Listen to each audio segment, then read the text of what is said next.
Right, welcome to Heal with the Real, Matt. It's Thank you. absolute honour to have you because on the podcast, because you're the first male that I've ever had. I know, it's amazing. Groundbreaking stuff. It is groundbreaking stuff. It's good though, because we need some more male people on the podcast, definitely. Yeah. So yeah, first of all, just want to go into why I do Heal with the Real. I wrote my own book and published it back in 2021, Fix Your Future.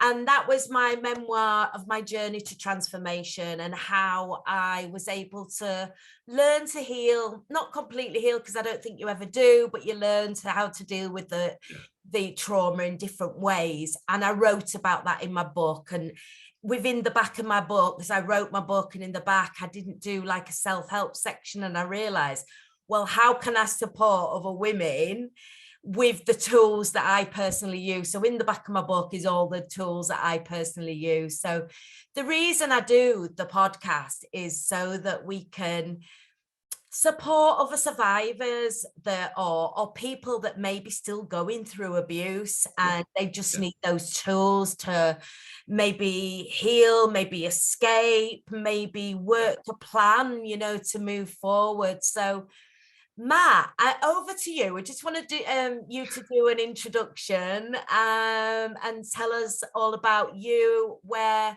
you work, what you do. Over to you. Yeah, well, as you just kind of said, I'm Matt Wilson. I say primarily, but I don't know mainly what I do. I'm a qualified personal trainer, which is I've got a few clients doing that. I'm also a life coach. I also work with an organization called Blossom Training and Development. So I'm a male ally trainer. So I'm working with men to awaken them, to switch them on to the world it is today, and in a mission to try and make the world a little bit safer for women. So it's looking at the violence against women and girls. As well as yesterday, I was at a high school speaking to year 9s to 13-year-olds about their future and about how they can get to know themselves better in order to be and get the most out of life, essentially. So a few different things, really. Wow, yeah, loads of strings to your bow. Yeah. So let's start with, can we go back to, let's just hit on the school bit that you were just talking about then, because first of all, I think it's just so important, isn't it, that our young people growing up in this particular society nowadays, that they understand how to have a healthy relationship. How important is that, Matt? It's crucial, and it's important to make the distinction as well that it's a relationship. When we say relationships, we usually mean with somebody else. But the biggest relationship that I wish I'd have formed when I was younger is with myself.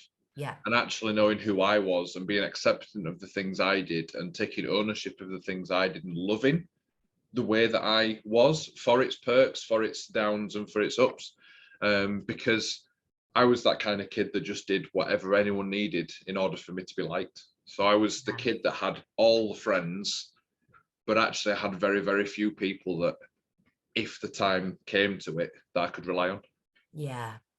And that is so important. You follow what your friends do. It's like we're like sheep, aren't we, when we're younger? And it's what somebody will say go do, then we'll go do, and we don't think for ourselves because we don't truly understand ourselves. And I think you really hit on an important point there. Yeah, absolutely. I'm a massive believer in the idea of social domestication, which comes from a book called The Four Agreements that I read, and it's huge. It's a brilliant book. If you ever get a chance to read or listen to it, do. But it's the idea that our identity is formed by us being given a set of rules, and religion, school, so education, and family are usually the big three, and they will tell you whether if you do one thing you're a good person, if you do another thing you're a bad person. At school, if you do one thing then you do well, you're a good student.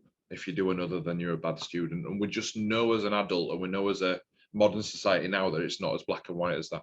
And I think understanding that's very difficult, because once you do start to grow up and you're trying to learn who you are, you're then basing who you are on what your family, what society wants you to be, rather than what you want to be. And often what's really interesting is the young people, especially, that often know a bit more about who they are the ones that get given the bad light, a bad rap, because they're the ones that will not take, they'll take a stand for themselves. They'll not take any rubbish off people. They will probably shout back. They'll defend themselves, and they're probably seen as troubled kids, when actually they know exactly what they want, because they're not afraid to say it.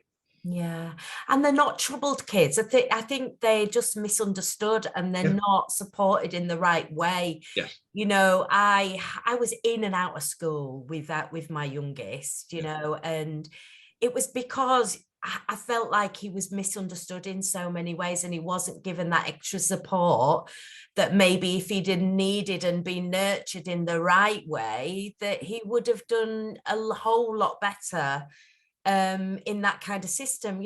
Not a lot of kids, just some kids, I would say, don't work well in classroom situations, and it's about understanding, right, okay, you don't learn that, very well in that particular way.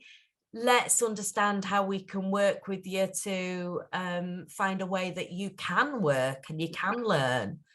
It's almost like there's a system set up that has all good intentions. It's designed to try and give, a young person the best chance at being able to do well in life, I suppose. But the thing is, nowadays, what is do well in life? That's not necessarily the highest paying career, which was always the focus in the past. It's actually, I would argue, it's more towards what somebody's passionate about doing and what someone is good at doing as well.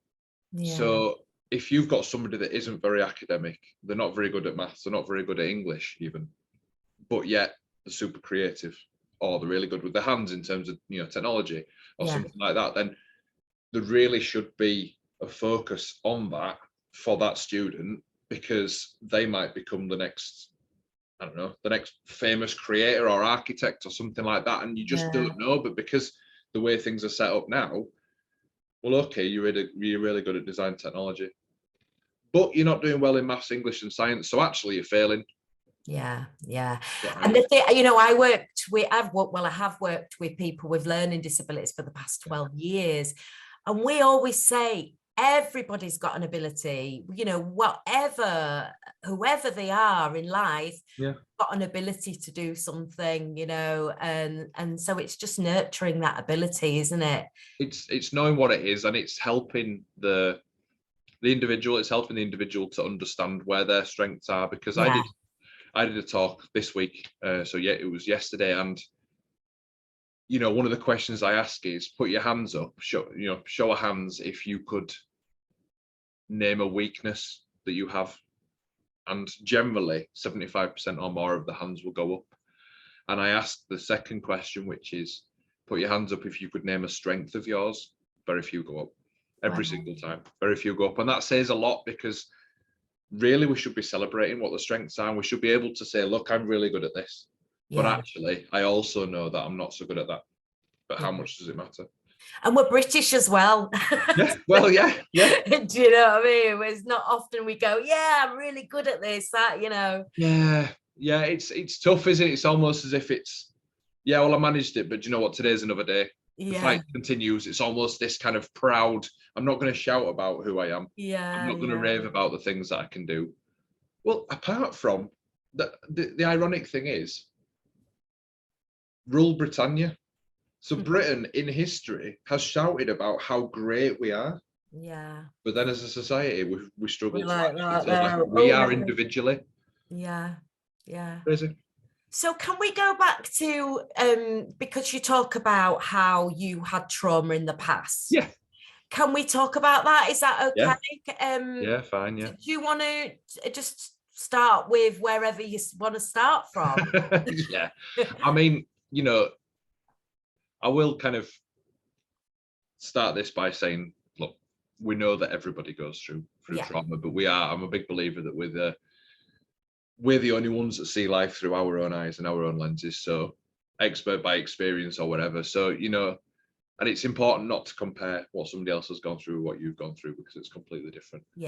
But you know, I suppose there's a few things that I've learned in the last, especially in the last couple of years, because I've had a lot of time processing and trying to heal. And so, for example, when I was 14, so when I was 13, my parents separated.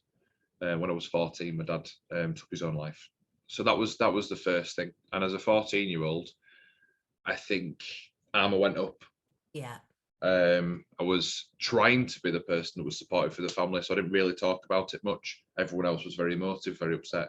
I kind of got on with stuff, and it led to a bit of mixed feelings then, because what you would normally do as a child, you would have an idea of what traits you get from each parent. Now, my mum was very emotive. My dad was always a lot quieter, but then from then on, I was like, well, how am I supposed to feel? Yeah. Because actually I'm being kind of told that, why am I not upset? I was being asked why I wasn't upset, and I was, but I was dealing with it in a different way. Yeah. And that wasn't understood. And that hit me probably a few years later, when I actually it kind of just comes in floods, and you just go, oh, you know, that's actually happened. You kind of all comes at once, doesn't it? Yeah. And you're right, we all deal with the emotions in such different ways. We're individuals, aren't we? We all walk our own paths. Yeah, exactly. And you know, that kind of, I suppose, dealing with things in, I'm an overtly caring person, so I will always naturally prioritize people and their needs over myself. And I suppose it's kind of led me to a few troubled relationships, in terms of turbulence, in terms of challenges that are in there. And I was in one marriage where, you know, certain things were happening, so there was a few red flags in there. So one of the first holidays we went on, this person went through my phone, you know, looking for messages that I've been sending to other people, and just little things at the time, when you're early 20s or whatever you are, it's like, yeah, I'm not happy about that, but this must be how relationships go. Yeah. I was just naive to it. So you carry on, and we ended up getting married. And you know, there was one day where, you know, there was a bit of an argument going on, and she got upset, and she locked me in a room. Now, we weren't at home, we were at somebody else's house, kind of house sitting.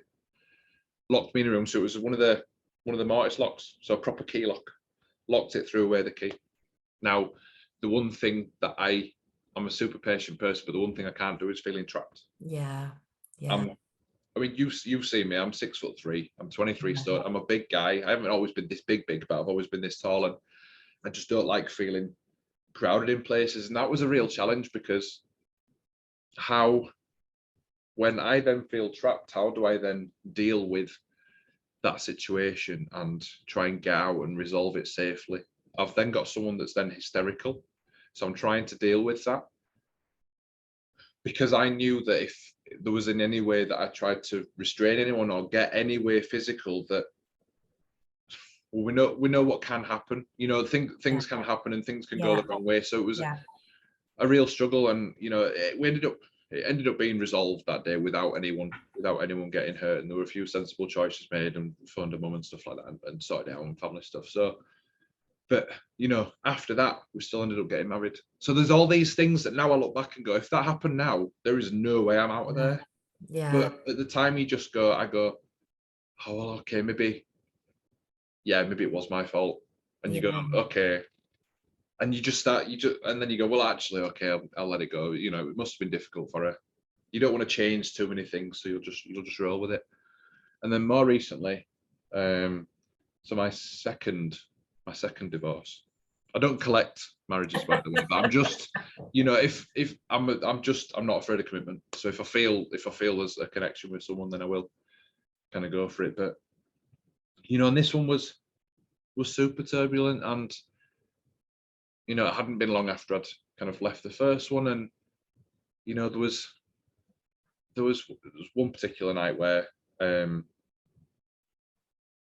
you know, I'd been out for a couple of drinks, and my ex at the time had said, oh, I've had a drink now, I can't drive home, can I stay at yours?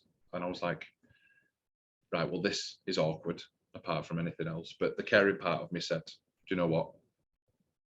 if you stay on the sofa, that's fine, but that's it. Like, you've kind of put it on me. It's unfair, but so anyway, when I got, you know, we had a bit of an argument later that night anyway.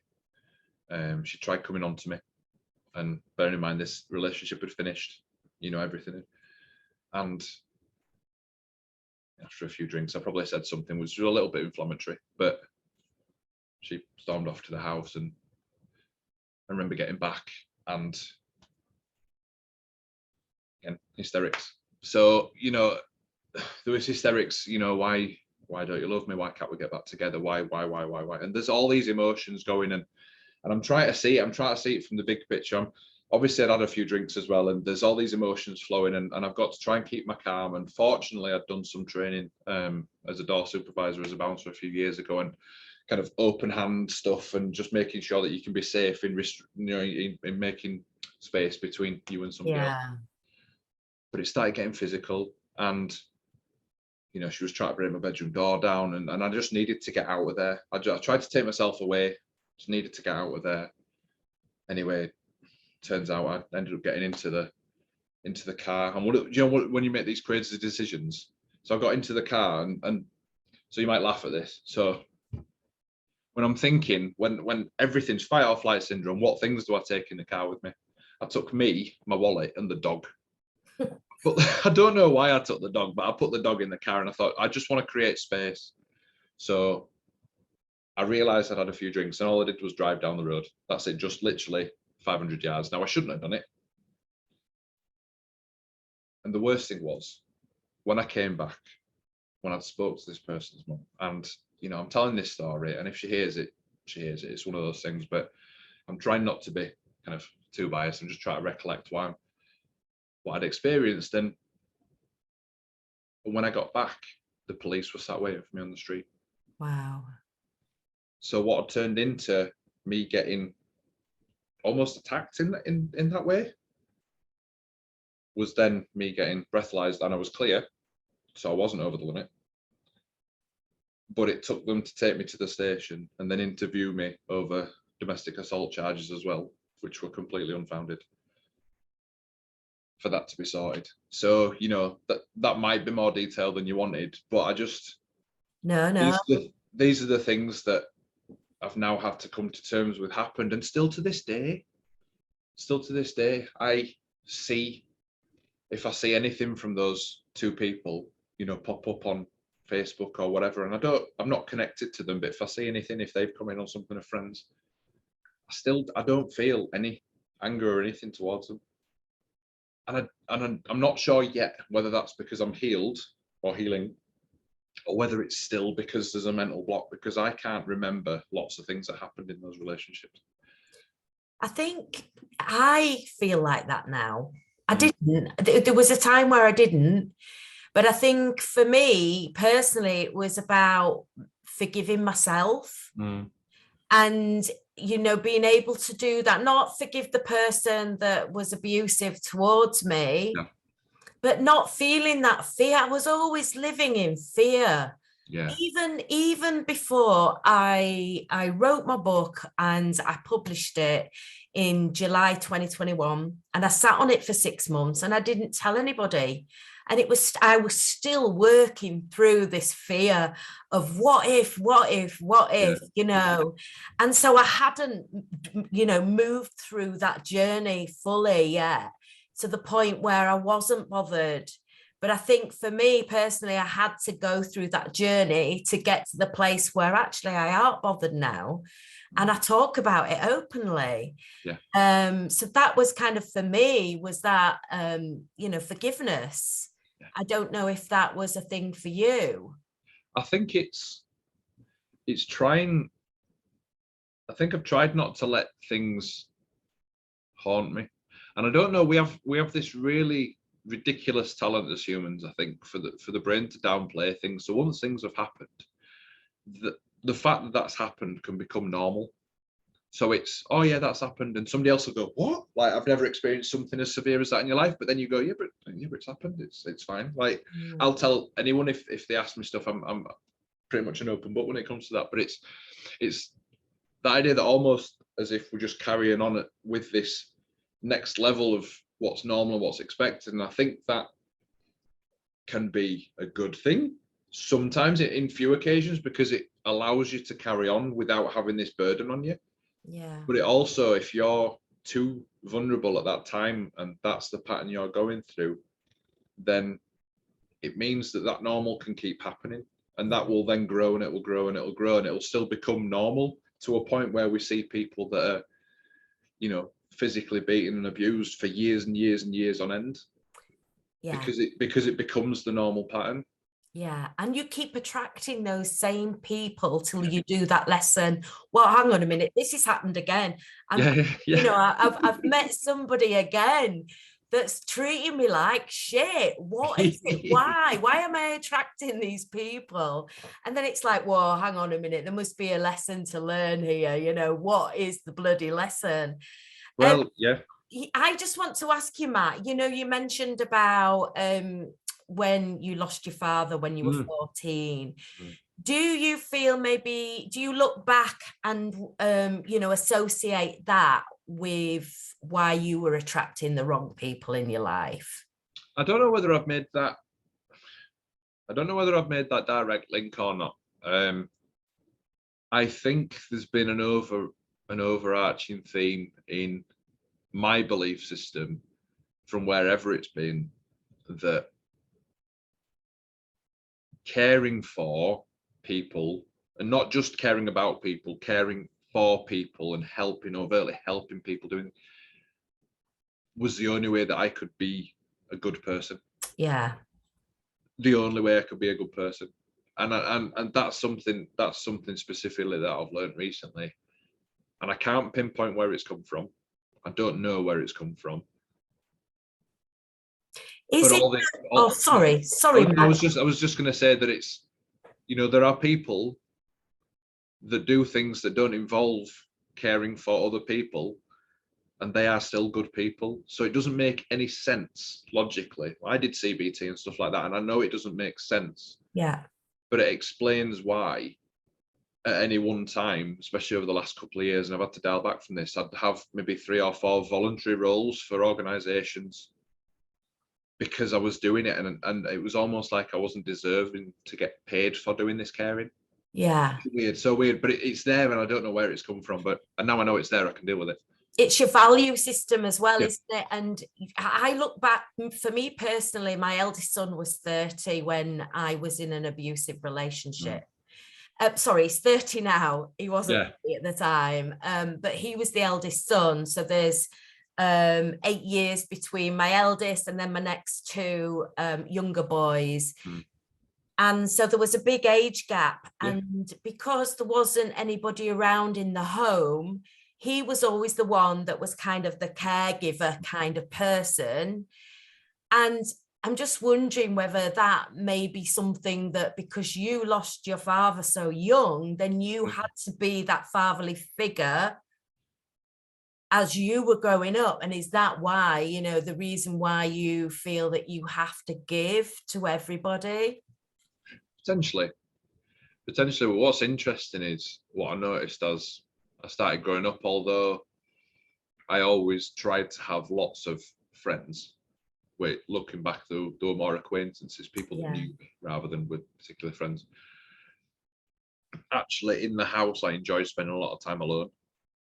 So yes, I was trying to, I think my idea of being maybe the protector, maybe the father figure, was to not show the emotion. Was to be, maybe that was my idea of strong. To be, you know, I inherently saw, I suppose, in the reverse, which I've only just realized, that showing that emotion was weakness. Without knowing it, because I was seeing the silence as a strong bit. It's just, it's weird what you work out, especially when you're acutely aware of how you feel. That's quite powerful. That's really powerful. That moves me on to strongman. Tell us about you know, your strongman, that you know, the weights, what you're doing. So I compete at an amateur level in strongman. So my love for that started on between Boxing Day and Christmas, Channel 5 usually have World's Strongest Man on, and they have a load of competitions that are running up to that. And it was a kind of a yearly thing that I'd watch. And in my early 20s, I got into the gym, and, you know, that led me, when I got made redundant, to be a PT, you know, and I just wanted to use something that was a hobby and help other people, help other people. It's just a way that works. And strongman is something I only found actually after lockdown. So after we'd been through all that and the gym started opening up and stuff, I wanted to try something new. And one of the things for me about strongman was not only the supportive community, not only the fact that I could do some silly stuff that you'd never think about doing just for fun, but also the fact that it led me away from looking at my body and how it looked. It led me more into training to get better at the things I wanted to do, and then knowing that the body would look how it needed to look to do it. Yeah. So the actually how I physically looked, which had controlled me for such a long time, then became a byproduct. You know, if I needed strong shoulders to be able to do something, then I would grow strong shoulders by practicing something that needed strong shoulders. Yeah. Which felt really healthy for me, because I've always had an on-off relationship with food. I was always a very restrictive eater if I was dieting, or almost on the verge of binging, without any inherent disordered kind of routines and patterns, I would have said. But doing that has led me to, you know, I've done things like I've lifted a car. Wow. Pulled a 40-ton truck for charity. You know, we're talking the big concrete Atlas stones, we're talking lifting them onto my shoulder, you know, 90 kilos of that. You know, I just recently, I was at York's Strongest Man in February, and I managed to get a record deadlift, which is the lifting the bar straight off the floor. Wow. Which was 260 kilos. So all these things, even, I mean, I'm 36 now, so did I think that I'd actually be getting stronger in my mid-30s when I first started going to the gym at 2021? No. Yeah. Didn't have a clue I'd be doing this, but it's allowed me to kind of channel some energy into something that really has no age limit. Obviously, the body feels a little bit sore when you get a little bit older. Every year you realise there's another ache and pain somewhere, but... Well, does it? Because I'm a firm believer of every time you tell yourself you're getting old, Oh, absolutely. in your mind, you're believing you're getting old. Oh, absolutely. Yeah. That's why I say it half in jest. I mean, I don't feel any older than I did. In fact, mentally, I feel younger, even though I feel more experienced, but I actually feel younger, because as I've gone through this process of starting to feel and starting to understand who I am, and which is exactly why I'm doing the Strongman, because I enjoy it. Yeah. And starting to do more of the things I enjoy. I still spend most nights 2 or 3 hours on the Xbox with friends. I didn't even do that as a child, and I do that now. So I'm doing all these things which based on feeling good, and that's led me to learn more about myself. And actually, I'm like Benjamin Button. I'm getting younger in the head and older in the body. And that's what it's about, though, isn't it? Doing things that make you smile. Yeah. You know, we've got to be able to have those things in our lives, because if we're just doing a mundane job every day in, day out, or even your job, I mean, I'm a firm believer in having a job that you are passionate about, because every day getting up doesn't really feel like that you're going to work. So you've done your strongman. Yeah. Where are you? So talk me. There's a little bit about your podcast. What you're doing in lockdown. I'd love to know a little bit more about that. Yeah. So yeah, I mean, I forgot that, didn't I? When I listed off what kind of things I do. Yeah. So the podcast was what was really interesting is when lockdown came in, I mean, it hit everybody, but it hit me like a ton of bricks, and I couldn't work out why. Now, obviously, finances were struggling and everything, all the physical things that you could see, but something deep inside me was hurting, and I was like, what is this? And I realized that it was one of the reasons I do what I do. And prior to lockdown, just to give you an example, I was doing around 30 to 35 hours of face-to-face time with people a week. Wow. And sometimes it was group. So I'd see over 100 people a week. So I was charged by seeing people face to face, speaking to people, and all of a sudden I was in a position where even if I saw people, it was online, it was all new, it was all a bit weird. Not like we're sat on Zoom today. Like Zoom was, I didn't even know what it was. I don't think the world did really. Yeah. So the podcast was almost a bit of a journal. It was just a way to, so if anyone looks back through it, I kept all the original. So I've got my series that I do now, but I kept all the original ones on there, and it was more me just talking about things I'd learned. So I started reading a lot of books, and kind of talking through that stuff, talking through some of the things, not only PT wise, but some of the things that were going on, the lockdown stuff, and just sharing my thoughts, with the idea of trying to create conversations. And then that quickly changed in late 2020. So while we were still in lockdown, into actually having Zoom conversations with people and using my love of comic books. I love all the Marvel superheroes. I created the Superhero Finder podcast, which was my fun take on. I've always had a knack for seeing the strengths in people. Now, anyone that's good at doing that usually comes with a sprinkling of not really appreciating your own strengths. So this is, on a side note, that's why I have people that can appreciate my strengths when I can, so they, so we can work in tandem. Yeah. But the idea of this was to invite people on to talk to them about what they are good at, what they do, what they've been through, maybe what they've experienced, and to almost let them know you're a superhero. I think you're super strong because of this, and let's share this stuff to create more conversations. Yeah. But it allowed me to work with somebody and actually have that conversation while then creating more conversations. So it's all about that talking, but it's conversation rather than just one way transaction. Yeah. And that's led to, 3 years on, and I'm just recorded episode 85 today.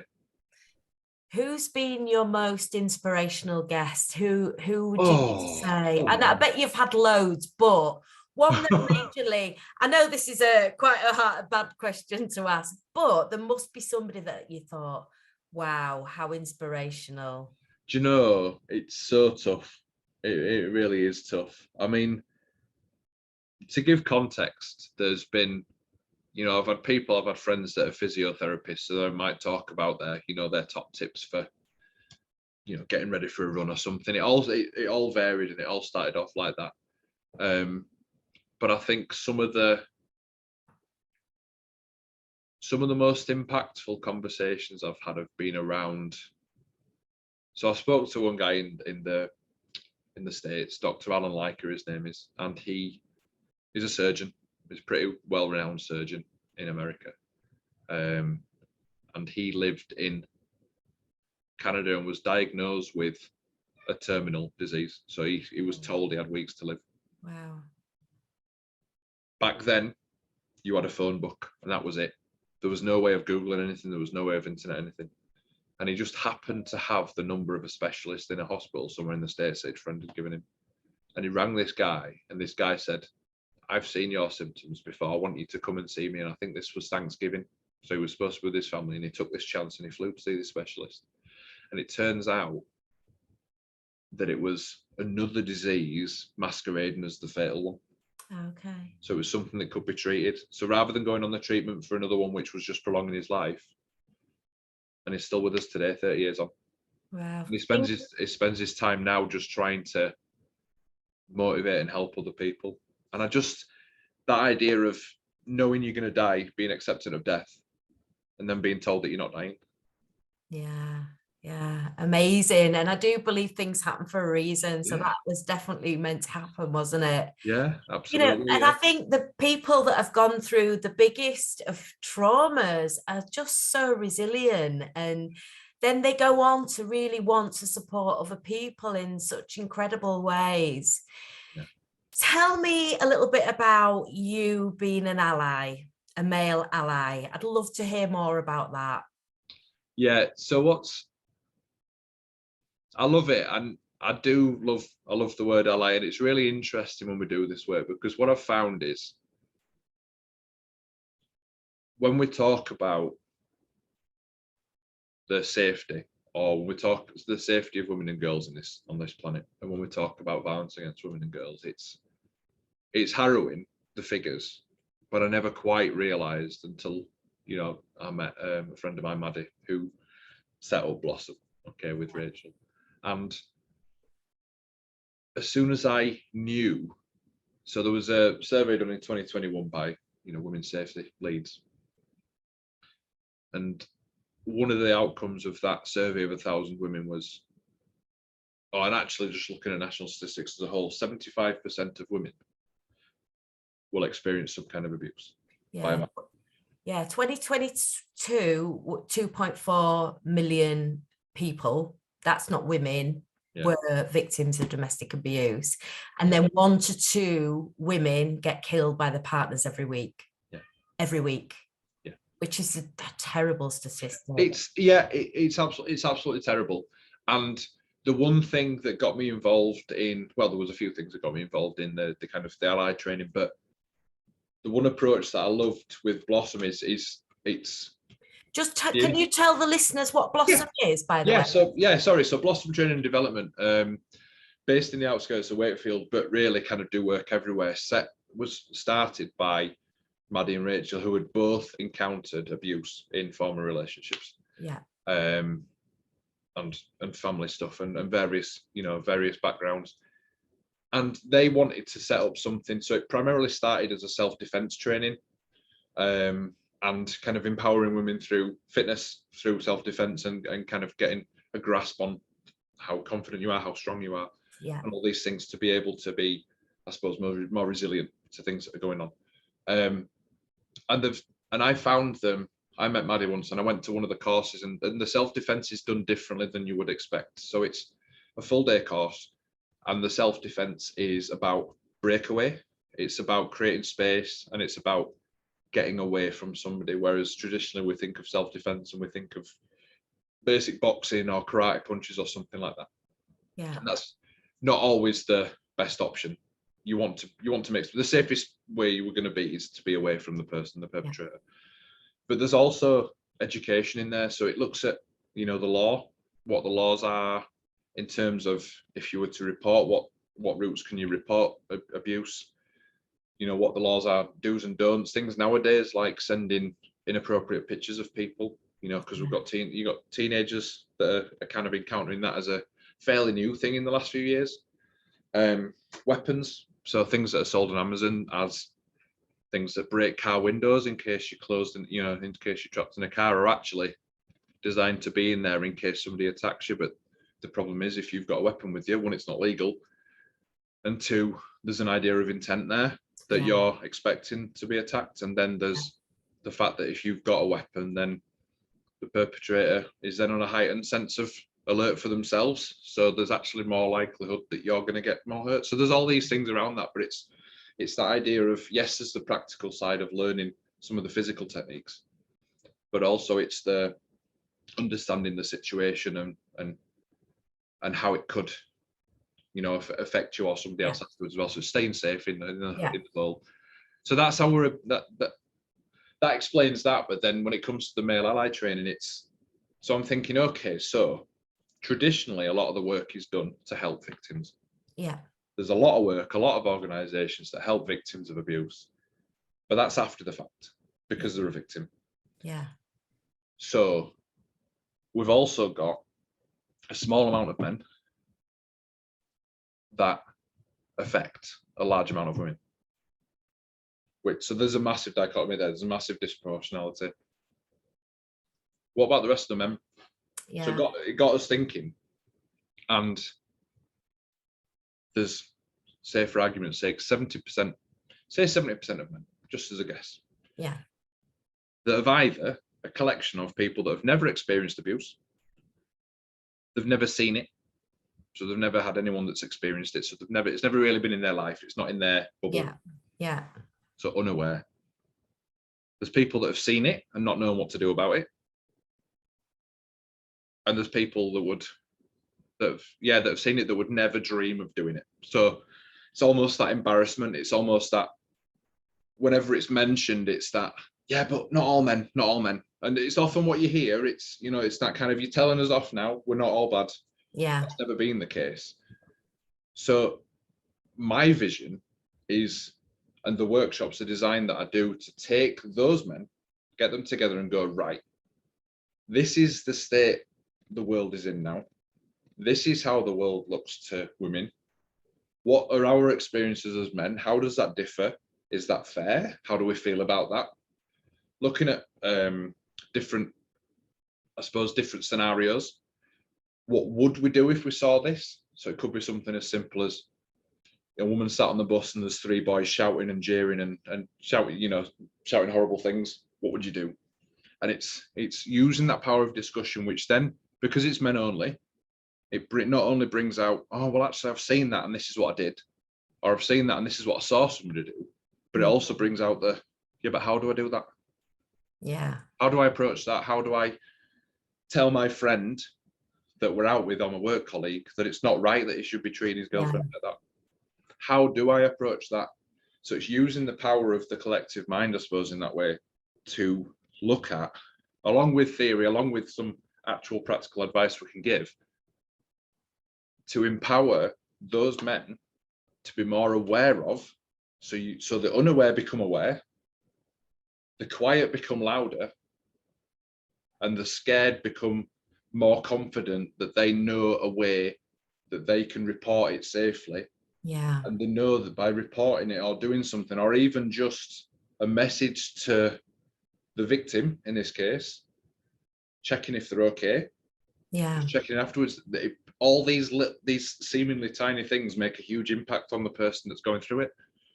So it's, if we can raise that 70%, the 30%, which is a mixture of, you know, your drunken Lothario down the pub that decides he wants to put his arm around every woman known to man, which isn't right, but we've seen it a million times. We see it everywhere. You see it on films, TV, everything. To the very, very small percentage of people that murder, you know, sexually assault, that do the really heinous stuff. They become the minority. And when somebody becomes a minority, it becomes a lot more difficult to actually do the stuff. Yeah. Because people tell them it's not right. But at the moment, we don't say enough. So then it happens more because, oh, well, I ain't getting told off, so I'll just do it more. Yeah. Yeah. You know, and that's how humans work. I think this work's so important because, you know, I think a lot of men just choose to turn their head. You know, if they see that, and this work that you're doing is just so important, to have more male allies that can or be able to speak up and not be fearful. So I think the work you're doing is incredible, and it, you know, well done. Well done for being a male ally that, you know, is helping more men to speak up. Yeah, do you know what? It is fantastic, and it really does feel good when it happens. There are challenges. There's challenges to getting it out there. There's challenges for it to be understood. I've been asked, why is it not available to women? And the simple answer is, for it to be effective and for us to open up the real conversations, we need a group of men there. Because if women are sat there, you're gonna have a different dynamic. Yeah. You've also got, as soon as we put any posts on social media, what about the guys that get abused? Now, as we've spoken, I'm more than happy to go back and say, look, I know guys get abused. I have felt some of that, but there's a disproportionate amount of women get abused. So this is how I'm choosing to tackle it. Yeah. If we make these good men speak up, if we can speak up, then we're speaking up for victims, male and female. Sure. We're speaking up for everyone. Yeah. So the effect is the same, you know, but it is difficult because there's that inherent programming to go, well, what about this? What about that? Well, you can't fix everything. Yeah. But what you can do is try and make some things, there were things that you know that you can attack better to be able to have an overall result. Brilliant. What's next for you, Matt? What's next? Well, it seems like after the talk I did at school yesterday, there's quite a few more opportunities in the pipeline, which have come out of nowhere, which is fabulous. I've got 3 strongman competitions booked in for this year. Wow. Including another truck pull, and there might even be a fire engine pull in there somewhere. Oh my gosh. Wow. So yeah, a few things this year really. Completely outside what I do. Me and my girlfriend have decided we're going to Download Festival this year. Amazing. I haven't camped at a festival since I was 18. Oh wow. I don't even know if I'm going to survive, to be honest. I love camping. I love festivals, but I like the smaller ones. I don't like places like Leeds Festival or anything. Well, yeah, I'm going to say Download's about the same size as Leeds, but it should be. We're in the quiet camp. Okay. We're in the one that should be the people that care about the tents and Right. Okay. Yeah. Well, I hope it is. Otherwise, I don't know if I can. I'll certainly feel old. I think if I'm mixed in with all the, I can't say riffraff, but I've just said it. So I mean, like all the people that I would have been back when I was 18. Yeah, if I yeah. sat with me at 18, I wouldn't be at a cope for a week. Yeah, yeah. I mean, that's how I felt when I went to Leeds Fest just recently. Not just recently, but a few years ago, and it was just like, oh my God, this is terrible. Yeah. Oh, Matt, you've just been such a brilliant guest. Thank you so much you're welcome for coming on. It's just been a joy to speak to you. And thank you for the work that you do. I wish you all the success with the future Strongman. Thank you. The fire engine pull. Oh, crazy stuff. Oh, crazy, but yeah, amazing. Good for the pictures, though. And I wish you all the success with the, supporting more males to become allies, because that is just incredible work. So thank you once again. Thank you so much for coming on Heal with the Real. No, you're welcome. Thanks. Thanks for having me.